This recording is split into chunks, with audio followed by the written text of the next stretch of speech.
Good morning, everyone, and thanks for tuning in. Let's dig into the world of AI on today's topic. Today we're looking at something pretty radical in AI. Imagine an AI that, well, doesn't just learn once, but keeps learning all the time from everything, adapting instantly, even fixing its own errors, and not just doing tasks, but running whole complex systems. Sounds like sci-fi, maybe. But our sources are calling it the evaluation AI. We're digging into this report, the evaluation AI, architecting personalized realities. And this isn't just, a small step. It feels like a totally different way of thinking about AI. We'll explore how it's built, how it actually works, and what it could mean for everything: your health, education, the economy, even the planet. Our goal today, to give you a really clear picture of why this is potentially so transformative, with examples that hopefully stick. Okay, let's get into it. We all know AI can do amazing things, right? Image recognition, translation. But the sources we've looked at, they point out a big limitation. Most AI today is kind of physics. That's right. Traditional AI models, they're trained on these fixed data sets. So it's like Mhm. a snapshot of knowledge at one point in time. The problem comes when they hit new data, unexpected stuff. Their performance can just, well, fall off a cliff. Ah. Yeah, think of it like a tool you have to keep manually retraining just to keep it useful, Hmm. which, isn't great for the real world. It's too messy, too fast. Right. The real world doesn't wait for updates. So this evaluation AI, it's pitched as something totally different. Exactly, a radical departure. The definition is basically an AI system that continuously learns and evolves in real time. It's Yes. dynamic. It adjusts its own behavior based on, well, whatever's new.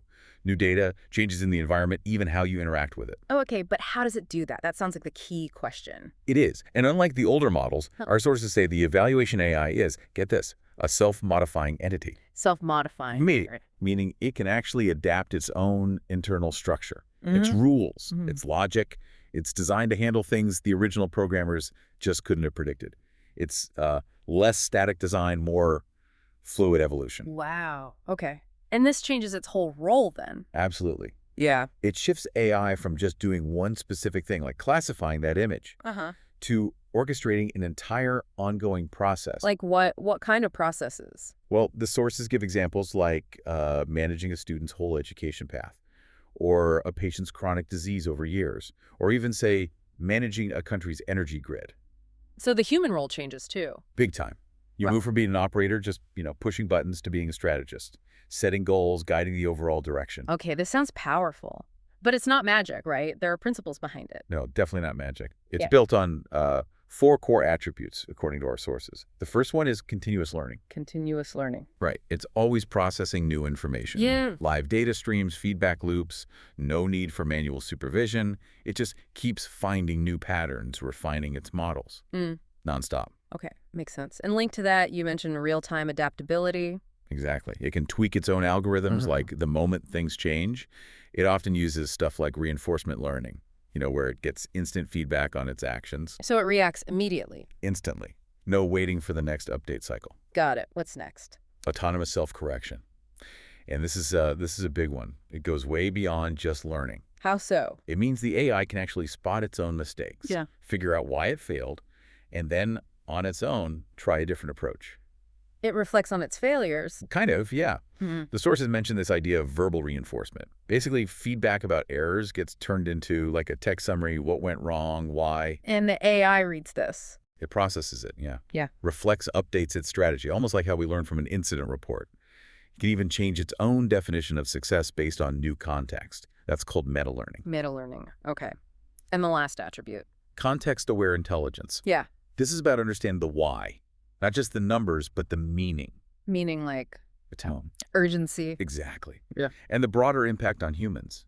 So it can prioritize. It knows a tiny but critical blip in patient vitals is more important than, say, a big but ultimately harmless swing in a stock price. It gets the real-world significance. Okay, these four attributes: continuous learning, real-time adaptability, autonomous self-correction, context-aware intelligence. How do they work together? Well, they all feed into this continuous five-step operational loop. That's what really drives its evolution. It's not just a sequence. It's a dynamic cycle. A loop, right. What are the steps? It starts with data ingestion, just grabbing all that real-time data. Sensors, monitors, yes, but also text, images, user interactions, everything, structured and unstructured. Step two? Pattern recognition. This is where sophisticated machine learning comes in.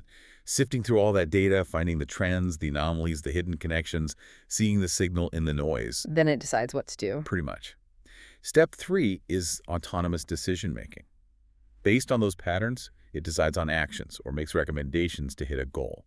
Optimize something, reduce a risk, personalize an experience. And it needs to know if it worked, right? Absolutely crucial. Step 4, feedback integration. It constantly watches the results of its action. Did the patient get better? Did the student learn the concept? That feedback becomes vital new data. Which leads to? Step 5, model evolution. This is where it closes the loop. Based on that feedback, it updates its own logic, refines its algorithms. It can even, as we said, rewrite parts of its own code to get better over time. It's constantly improving itself. A self-improving cycle. Okay, so dealing with all that diverse data, how does it see the patterns? It can't all be numbers. Right. It uses a mix of approaches, a hybrid model. For instance, statistical pattern recognition for predicting things based on past data, market trends, patient risks. Then the syntactic pattern recognition. That's more about understanding structure, like grammar and language or spatial layouts and images. And deep learning, neural nets. Yep, that's neural pattern recognition, essential for really complex, high-dimensional stuff. Like, imagine combining genomic data with medical images for a diagnosis. The real magic is how it blends all these methods. So it spots the pattern. Does it just take control then? Good question. Not exactly take control. The sources are careful here. Especially in complex systems like biology or economics, control isn't absolute. Okay. The AI's models are probabilistic. They find correlations, likelihoods, not certainties. It runs simulations, identifies possible actions, but each comes with a calculated probability of success and, importantly, potential side effects. So the human is still involved. Definitely. The human makes the final call, weighs the risks, it's collaborative. The AI provides the data-driven strategy options. That collaboration is key, I guess. Especially when it impacts lives. How do we trust it if we don't know why it's suggesting something? Exactly. And that's why explainable AI, XAI, is so central to this whole concept. It's not an add-on, it's core. XAI, explainable AI. Yeah, it lets users see what the AI did, what it's doing now, and crucially, why. That transparency is fundamental for finding errors, checking for bias, building trust. It turns the black box into a glass box. What does that look like practically? Give me an example. Okay, imagine instead of just getting a mortgage application denied, flat out. Yeah, frustrating. Right. The AI could use something called counterfactual explanations. It might say, look, your application would have been approved if your income was, say, $7,000 higher, Yeah. and your credit card debt was $4,000 lower. So it tells you what needs to change. Actionable. Precisely. And it also uses natural language generation, NLG, to translate really complex analysis into plain English, or, whatever language is needed. And tailored to, a doctor gets clinical details, a student gets encouraging feedback. And you mentioned a virtuous cycle. Yeah, this is really interesting. The AI finds these subtle patterns humans might miss. XAI explains them clearly. People trust the insights, act on them. That action generates better, richer feedback for the AI. Which lets it find even better patterns. And create even clearer explanations. It's this upward spiral of understanding and performance. Okay, this sounds like it could really weave itself into our lives. Where might we see it first, personally? Let's talk lifelong developmental monitoring. Yeah, the potential here starts really early. Think infancy, childhood, non-invasive sensors tracking things like motor skills, how language is developing, social interactions. By comparing that data constantly against huge data sets, it could spot tiny deviations, early signs of things like autism spectrum disorder or dyslexia, maybe years earlier than we can now. Years earlier. That's huge for outcomes. Huge. Early intervention makes such a difference. And what about later? Adolescence. Mental health is such a big issue there. Right. So with consent, obviously, it could analyze patterns, digital communication, sleep, activity levels, looking for early warnings of maybe depression or anxiety developing. Not diagnosing, though. No, not diagnosing. More like offering gentle, personalized nudges. Maybe talk to someone you trust. Or suggesting resources for stress, a proactive support system. And for adults, older age. Similar idea. Passive monitoring. Things we do anyway with tech, typing speed, how we speak. A gradual decline could flag early cognitive issues. Then it could suggest personalized things, brain exercises, diet tweaks, lifestyle changes to help maintain function longer. So it's not just about problems. What about optimizing daily life? Personalized wellness and productivity. Think of it like a hyper-adaptive life coach. It pulls data from your calendar, your work apps, your fitness tracker, and finds really specific patterns. Like maybe your peak creativity is 7 a.m. to 10 a.m., but only if you got 7 hours of deep sleep. That's specific. Potentially, yeah. It suggests an optimized schedule for you. Bedtime reminders, tailored to that need. It moves way beyond generic, get more sleep advice. And mental health, again, you mentioned proactive mental fitness, like preventing issues before they start. Exactly. It shifts the whole model from reactive crisis management to proactive wellness. It looks for subtle shifts from your personal baseline. Sleep changes slightly, maybe you're communicating less, and it suggests small things. A quick mindfulness exercise, maybe reaching out to a friend, low-intensity stuff to help you self-correct before a small dip becomes a bigger problem. Like, yeah, mental fitness or emotional hygiene. Let's shift to learning. The educational continuum. How could this transform education? Oh, fundamentally, I think. The core idea is a learning path truly personalized for each person in real time. Like an adaptive classroom. Yeah, or workplace training too. Imagine you're struggling with, I don't know, fractions. The AI sees this instantly and shifts from maybe text to an interactive visual tool. You master something, boom. It introduces the next related, more advanced topic. So like Duolingo or Conmigo, but much deeper. Much deeper, yeah. And fully integrated across your learning journey. Does that make teachers redundant? No, quite the opposite. That's what the sources emphasize. It elevates the teacher. Elevates how? By taking away the grunt work, grading, repetitive explanations. It frees up educators to do the uniquely human stuff. Socratic dialogues, mentoring, fostering creativity, critical thinking, ethics, emotional intelligence.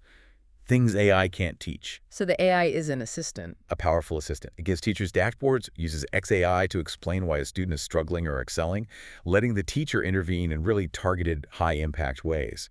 The teacher becomes the guide on the side, not the sage on the stage. And the curriculum itself, what happens to that? Well, the traditional linear curriculum, it kind of dissolves. The AI sees education as this huge, interconnected knowledge graph. A graph, like a web of concepts. Exactly. Everything linked.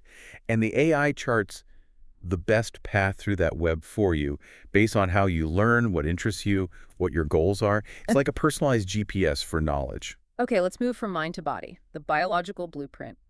What about our physical health?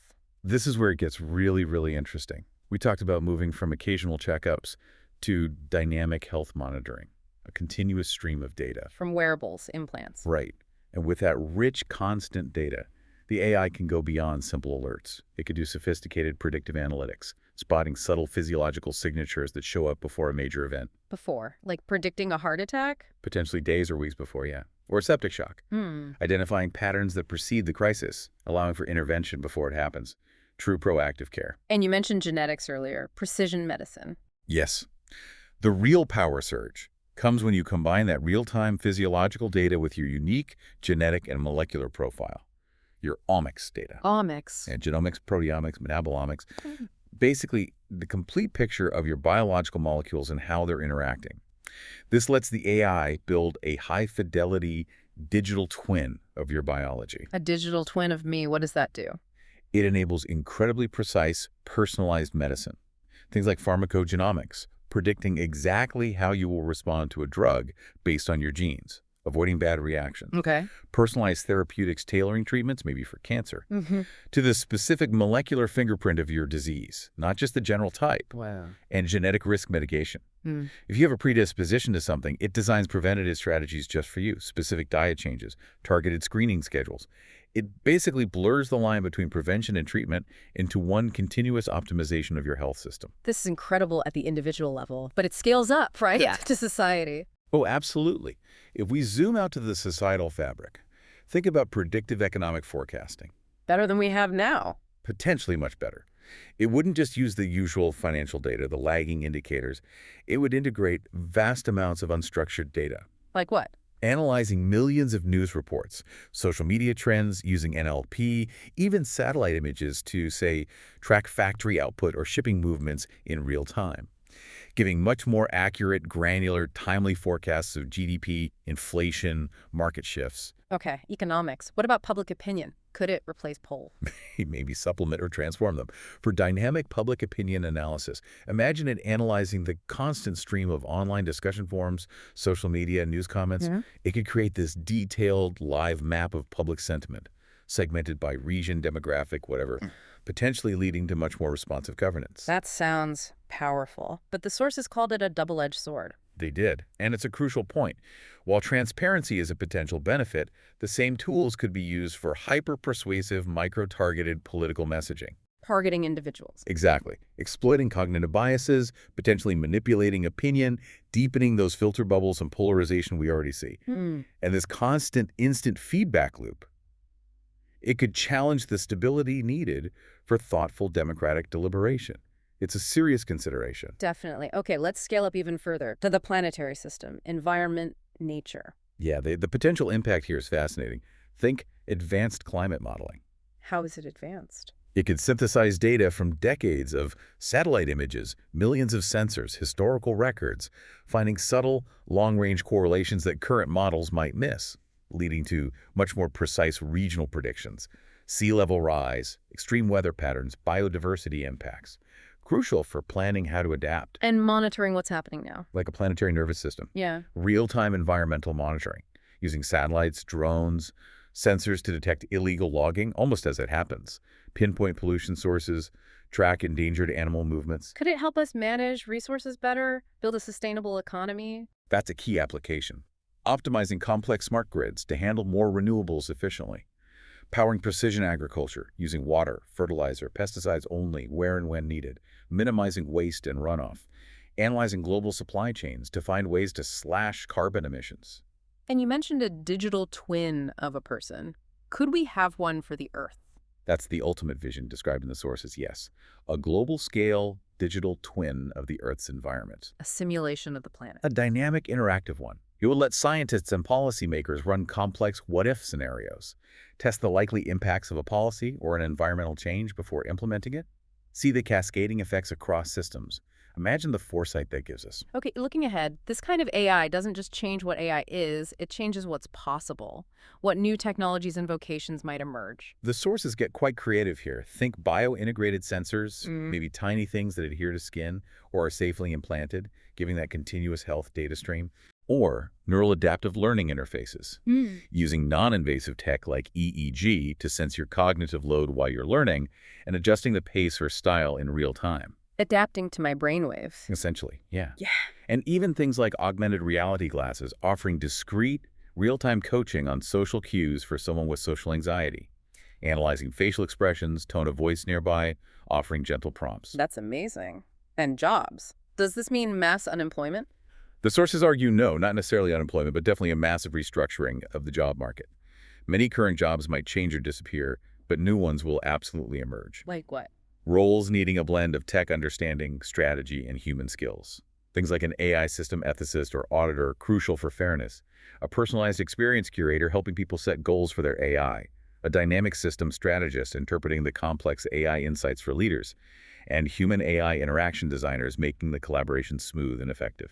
It all sounds incredibly powerful, which brings us back to responsibility, the cooperative imperative. Humans and AI working together. Absolutely critical. Our sources stress that the human-in-the-loop, HITL principle, isn't just a good idea. It's a non-negotiable cornerstone for safe and effective use. Why non-negotiable? Because the AI is phenomenal at processing data, finding patterns, but judgment, ethical reasoning, creativity, understanding true context that has to remain human. We need humans for training, for ongoing evaluation, for handling those tricky edge cases where rules break down and wisdom is needed. So what are the biggest ethical guardrails we need to build? It has to be a continuous effort, not a checklist. But key areas are privacy and data governance, radical transparency, real informed consent. Users must control their data, period. Okay. Algorithmic bias and fairness, constant rigorous auditing to make sure these systems aren't just replicating or even amplifying existing societal biases. That's crucial. And finally, Autonomy and human dignity. This is fundamental. The AI should empower us, suggest options, provide insights, but never prescribe or dictate. We need to preserve our freedom to choose, our right to make our own decisions, even our right to make mistakes. The AI is a tool, a partner perhaps, but the human must remain the agent in their own life. so to wrap up, We've journeyed through this concept of evaluation AI, its architecture, its dynamic learning, its self-correction. We've seen its potential to reshape, well, almost everything. Personal health, education, economies, the environment. It really does feel like a powerful catalyst. It does. But the sources end on a crucial note of caution, or maybe responsibility. The technology itself is neutral, agnostic. Its impact, good or bad, depends entirely on us, on the intentions, the wisdom, the ethics of the people who build and deploy it. So a better future with this AI isn't guaranteed. Not at all. It has to be consciously, carefully architected. It needs a global commitment to human-AI collaboration, to those robust ethical guardrails we talked about. Which leaves us with a final thought for you, our listeners. This technology is coming, so what role will you play? How can we all contribute to guiding its development with foresight, with humility, and always, always focusing on the betterment of humanity? Something to think about. Thank you for joining us for this broadcast. Searching for answers to unanswered questions. Thanks for stopping by. This is DigitView.